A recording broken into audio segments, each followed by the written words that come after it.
एक गांव में एक बूढ़ा किसान रहता था। वह अपनी मेहनत और ईमानदारी के लिए जाना जाता था, लेकिन उसका इकलौता बेटा बहुत आलसी था। किसान रोज सुबह खेतों में काम करता रहता और उसका बेटा पेड़ की छांव में आराम करता रहता। एक दिन किसान अचानक बीमार पड़ गया। उसे महसूस हुआ कि अब उसका समय नजदीक है। उसने अपने बेटे को बुलाया। किसान ने कहा, बेटा, हमारे खेतों में एक खजाना छिपा है। अगर तुम उसे खोज लोगे तो हमारी सारी समस्याएं खत्म हो जाएंगी। बेटे की आंखें चमक उठी।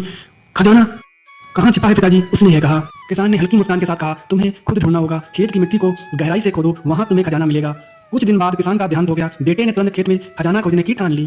उसने एक फावड़ा उठाया और खेत को खोदने लगा। पूरा दिन मेहनत की। फिर अगले दिन भी वह लगातार मिट्टी खोदता रहा।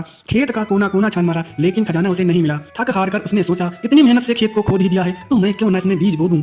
उसने बीज बो दिए। कुछ दिनों में बारिश हुई और फसल बढ़ने लगी। जब फसल तैयार हुई और उसने उसे बाजार में बेचा तो ढेर सारे पैसे कमाए। तभी उसे एहसास हुआ कि उसके पिता का खजाना दरअसल खेत और मेहनत थी। इस कहानी से हमें यह शिक्षा मिलती है कि मेहनत से ही सफलता और समृद्धि मिलती है।